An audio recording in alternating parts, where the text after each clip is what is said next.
Nous allons voir la différence qu'il y a entre l'obéissance et la mise en pratique. Nous allons voir que les deux sont complémentaires et surtout, nous allons voir l'application dans la parole de Dieu. Alléluia. Nous allons définir l'obéissance. Prenez la concordance Strong. C'est quoi l'obéissance? L'obéissance vient du mot grec upako. Et l'obéissance, tu peux également mettre le Strong 52-93, qui dit que l'obéissance, c'est un acte de soumission. Donc quand on parle d'obéissance, il y a la notion de soumission. Et se soumettre. La notion de soumission suppose la notion de protection, le protégé et le protecteur. Alléluia. L'obéissance n'a de sens que parce qu'on se met dans une position qui te permet d'être protégé par un protecteur. Si tu obéis, tu dois t'assurer que la personne sous l'autorité de laquelle tu te mets ne va pas t'écraser. Parce que si tu te mets sous une autorité et qu'elle t'écrase, tu te mets en danger. Donc, le principal, c'est d'abord de reconnaître que l'autorité sous laquelle tu te mets te protège. Alléluia. C'est pour ça que quand on parle d'obéissance, on parle de l'acte de soumission. Dans l'Ancien Testament, soumis à Dieu. D'abord, le peuple n'avait pas la possibilité de faire les choses aussi parfaitement que Dieu le voulait. Parce que le Saint-Esprit n'était pas là. Mais ils devaient cependant montrer leur bonne volonté de se soumettre à l'autorité de Dieu, quand bien même ils n'avaient pas le moyen de faire exactement ce que Dieu leur disait de faire. Pourquoi? Parce que sous la loi, il n'était pas possible que l'observance de la parole soit complète. Le Saint-Esprit n'étant pas là pour les aider à atteindre cet objectif. Alléluia. Donc, nous comprenons la notion de soumission par rapport à l'autorité. Alléluia. Soumission. Si nous lisons également, toujours le Strong 52-93, il nous dit que ça vient du mot hypotage. Lisons 2 Corinthiens au chapitre 9, verset 13. Vas-y. En considération de ce secours dont ils font l'expérience, ils glorifient Dieu de votre obéissance dans la profession de l'évangile de Christ et de la libéralité de vos dons envers eux et envers tous. Bien. Donc, la notion de secours, parce que la soumission, c'est par rapport à une autorité qui va te secourir. Alléluia. Donc, lorsqu'on parle en général d'obéissance, ça se rapporte plus souvent à la notion de l'évangile. Ils font preuve d'obéissance dans la profession de l'évangile de Christ, c'est-à-dire dans la prédication de l'évangile et dans les libéralités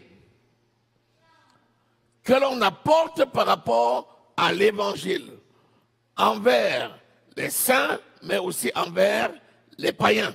Lis Galates au chapitre 2, verset 5. Nous ne leur cédâmes pas un instant et nous résistâmes à leurs exigences, afin que la vérité de l'Évangile fût maintenue parmi vous. Donc, malgré toutes les pressions, nous ne cédâmes pas. C'est-à-dire, l'apôtre Paul dit, nous sommes restés fermes malgré les pressions. Pourquoi? Afin que la vérité de l'évangile fut maintenue parmi vous. Quand on parle d'obéissance, il y a toujours la notion de secours. C'est la soumission à une autorité qui te protège en cas de danger. Ça requiert quoi? Ça requiert la notion de vulnérabilité. C'est pour ça que dans l'Ancien Testament, on parlait d'obéissance. Ils étaient vulnérables, ils n'avaient pas le Saint-Esprit. Mais il fallait qu'ils se soumettent à l'autorité de Dieu au travers des serviteurs de Dieu pour faire ce qu'on leur demandait de faire, quand bien même on savait qu'ils ne pouvaient pas mettre en pratique. Alléluia.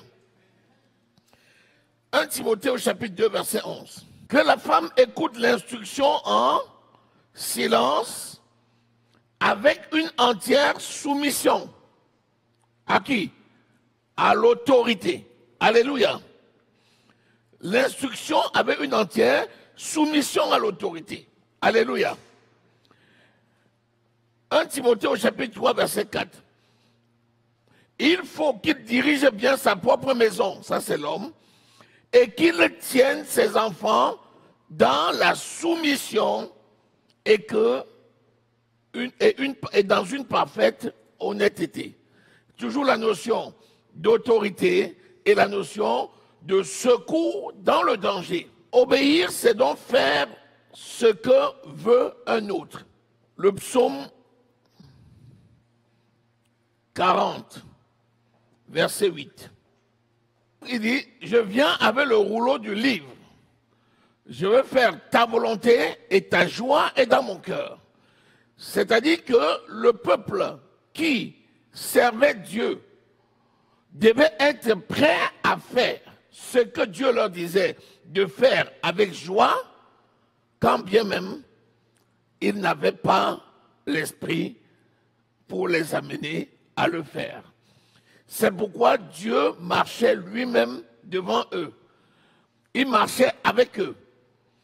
Le jour, une colonne de nuée, ça veut dire que le peuple transportait eux-mêmes leur atmosphère. Quand ils étaient quelque part, la gloire de l'Éternel devait les revêtir. Le jour et la nuit, le feu, la colonne de feu devait les dévancer, non seulement pour les éclairer, mais pour les réchauffer. Donc, quand Dieu n'était pas là avec eux, ce n'était pas possible. C'est la raison pour laquelle, même lorsque ils ont demandé des rois et que Dieu leur a donné, ça signifiait leur chute. Parce que Dieu, n'étant plus là, puisqu'ils n'ont plus voulu voir Dieu, alors ils sont restés seuls. Et malgré tous les efforts qu'ils pouvaient faire pour obéir, ça ne pouvait pas marcher. La notion de mise en pratique va venir maintenant avec la notion de grâce. Si dans l'Ancien Testament, il fallait obéir, dans le Nouveau Testament, il faut mettre en pratique. L'obéissance, malgré la loi, n'était pas suffisante. La mise en pratique avec la grâce est suffisante. La pratique, c'est quoi? La pratique vient du mot poéo, dans le grec toujours, qui veut dire quoi? Qui veut dire devenir auteur, produire, porter du fruit, pourvoir une chose pour soi-même, fabriquer une chose à partir de quelque chose, donc produire, faire exécuter quelque chose à quelqu'un et être auteur de quelque chose. Alléluia. C'est célébrer, c'est accomplir une promesse. Donc nous voyons que dans la notion de mettre en pratique, il y a la notion d'accomplissement. Alléluia. Tous ceux qui ont essayé d'obéir, ils n'ont été agréables à Dieu que parce qu'ils l'ont fait quand même. Mais ce n'est pas la réussite dans ce qu'ils ont fait qui a produit la joie de Dieu. C'est l'acte de faire. Dans la mise en pratique de la parole, nous avons revêtu Christ. Le Saint-Esprit habite en nous.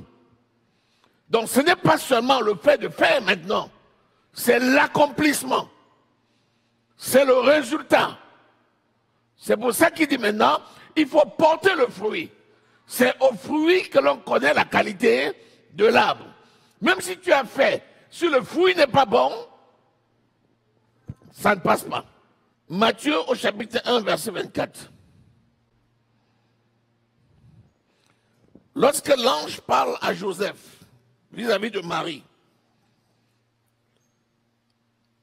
Joseph s'étant réveillé, fit ce que l'ange du Seigneur lui avait ordonné. Et il prit sa femme avec lui.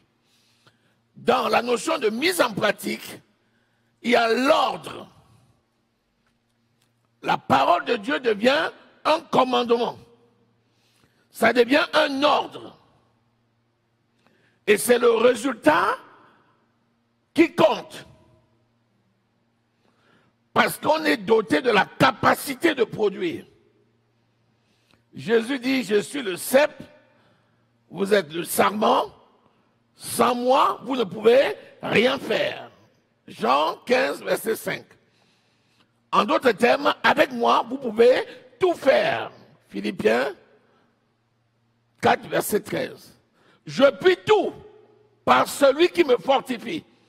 Donc le Saint-Esprit habite en moi, il m'a donc qualifié et m'a donné la compétence pour accomplir. Donc la mise en pratique va amener l'accomplissement. La parole de Dieu, avec le Saint-Esprit que nous avons reçu, devient un ordre. Ce n'est pas optionnel, mais avec la garantie que le résultat est certain. Puisque c'est le Saint-Esprit en nous qui produit le résultat. L'apôtre Paul dit, ce n'est pas que nous soyons capables de quoi que ce soit par nous-mêmes, mais notre capacité vient de Dieu. Alléluia. Alléluia. Matthieu 3, le verset 8, nous dit donc à juste titre, produisez donc du fruit digne de la repentance. Alléluia. Bien. Il dit, je suis le cep et vous êtes le sarment. Je suis le cep et vous êtes le sarment. Le sarment, c'est quoi? C'est la branche. Le cep, c'est le tronc. Il dit, sans moi, vous ne pouvez rien faire. Et pourtant, c'est au fruit que l'on connaît la qualité de l'arbre. Et la beauté du fruit se voit sur le sarment. Parce que c'est le sarment qui porte le fruit.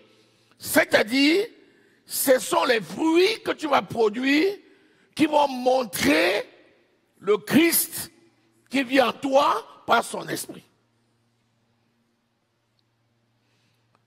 Inutile de te dire que tu ne peux donc pas échouer.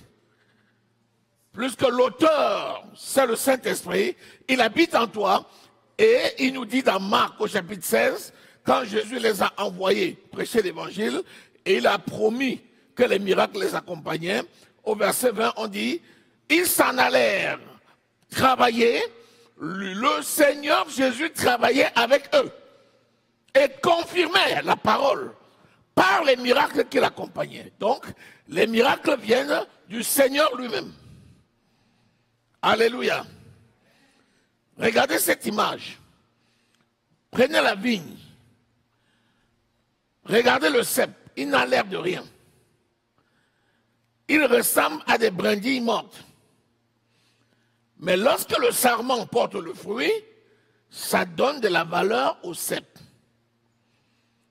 C'est donc l'Église qui fait voir la gloire de Dieu. En faisant quoi?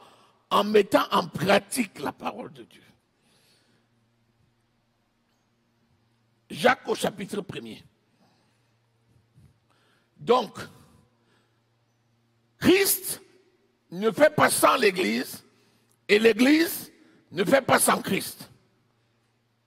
Lorsque l'Église, qui est le chrétien, nous sommes chacun une pierre vivante, l'ensemble formant la maison spirituelle, Jésus étant la pierre angulaire pour bâtir l'édifice.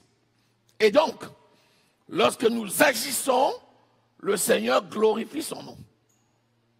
Alléluia. Lis à partir du verset 22. Mettez en pratique la parole et ne vous bornez pas à l'écouter en vous trompant vous-même par de faux raisonnements. Car si quelqu'un écoute la parole et ne la met pas en pratique, il est semblable à un homme qui regarde dans un miroir son visage naturel et qui, après s'être regardé, s'en va et oublie aussitôt quel il était.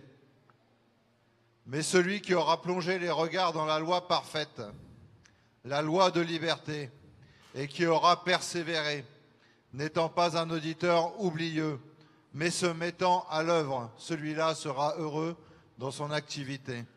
Dans Romains au chapitre 16, il nous dit, celui qui écoute une personne pour se soumettre à lui devient esclave de la personne qui l'écoute. La notion de soumission et d'esclavage, puisque tu cours le risque soit d'être protégé, soit d'être écrasé. La mise en pratique, c'est la mise en pratique de quoi? De la parole. Pourquoi? Parce que la parole de Dieu a autorité sur tout, et la parole était avec Dieu, et la parole était Dieu. Donc, quand tu mets en pratique la parole, c'est Christ qui est la parole vivante. Et par conséquent, mettre en pratique la parole, elle va forcément réussir parce que Christ n'échoue jamais. Et il dit, sinon, si quelqu'un met en pratique la parole, il est comme quelqu'un qui, regardant son visage naturel dans un miroir, n'oublie pas qui il est. Cette personne est sage. Par contre, celui qui, regardant son visage naturel dans un miroir, oublie aussitôt qui il est, celui-là, il est insensé dans toutes ses voies. Mettons en pratique la parole et ne vous bornez pas à l'écouter en vous trompant vous-même par de faux raisonnements. Bon, à ce niveau, raisonner avec la parole, c'est quoi? C'est discuter sur la parole. La parole de Dieu, c'est quoi? C'est oui et amen. Dès que tu commences à raisonner avec la parole, c'est que tu commences à la contester. Et quand tu la contestes, tu commences à fermer toi-même le chemin sur lequel on t'a mis pour la gloire. Alléluia. Une borne, c'est quoi? C'est une limite. Se borner, c'est se limiter. Raisonner avec la parole, c'est se limiter soi-même. C'est-à-dire entraver ses propres voies, fermer sa propre route, limiter son propre potentiel. Continuons. Car si quelqu'un écoute la parole et ne la met pas en pratique, il est semblable à un homme qui regarde dans un miroir son visage naturel et qui, après s'être regardé, s'en va et oublie aussitôt quel il était. Mais celui qui aura plongé les regards dans la loi parfaite, la loi de liberté, et qui aura persévéré, n'étant pas un auditeur oublieux, mais se mettant à l'œuvre, celui-là sera heureux dans son activité. Celui-là sera heureux dans son activité. Et l'autre sera malheureux dans son activité. Pourquoi? Parce que la parole de Dieu s'accomplit par elle-même. Ce n'est pas quelqu'un qui accomplit la parole. C'est la parole qui s'accomplit par elle-même. Même si elle t'a été confiée, c'est elle-même qui s'accomplit. Et c'est ça la meilleure façon de se libérer des contraintes et de la pression que l'on peut avoir en ce qui concerne la parole de Dieu. S'assurer juste qu'on l'a reçue et qu'on l'a mise en pratique. Celui qui t'a dit est aussi capable de l'accomplir. Matthieu 3, verset 8. On a lu, dit, produisez donc du fruit digne de la repentance. Donc, pourquoi donc? Parce que c'est une conséquence de la mise en pratique. Ce n'est pas celui qui plante qui est quelque chose, ce n'est pas celui qui arrose qui est quelque chose, c'est celui qui fait croître qui est quelque chose. C'est pour ça que Jésus dit, sans moi, vous ne pouvez rien faire. Donc, ne te mets pas une pression inutile pour ce qui ne te concerne pas, mais crois à celui qui t'a dit en sachant qu'il a aussi le moyen de l'accomplir. C'est ce qu'on dit du Père de la foi, qui dit, il n'a pas regardé à lui-même que son corps avait vieilli, mais il a eu la foi que celui qui l'a dit a aussi le moyen de l'accomplir. Alléluia. C'est pour ça que la mise en pratique de la parole, il faut se détacher de la pression du résultat pour se concentrer sur l'ordre de la mise en pratique. Le résultat va certainement venir. C'est écrit où? Ecclésiaste au chapitre 11, le verset 3, qui dit que lorsque le nuage se remplit de pluie, il se libère tout seul. Parce que tu mets en pratique la parole a le potentiel de réussir par lui-même, par elle-même. Et donc, à un moment donné, la fameuse loi des rotations des semences fait que la récolte commence à retrouver les semences et tu tombes dans un cercle vertueux où tu plantes. Au lieu de planter avec l'arme, à un moment donné, tu récoltes pendant que tu plantes et il n'y a plus la notion de l'arme parce que tu moissonnes en même temps que tu récoltes.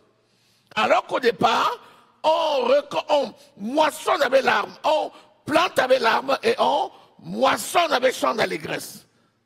Produisez donc du fruit digne de la repentance. Et ne prétendez pas dire en vous-même, nous avons Abraham pour père, car je vous déclare que ces pierres-ci, Dieu peut susciter des enfants à Abraham. Bien, ça veut dire que celui qui ne produit pas de fruits, c'est quelqu'un qui a refusé de travailler.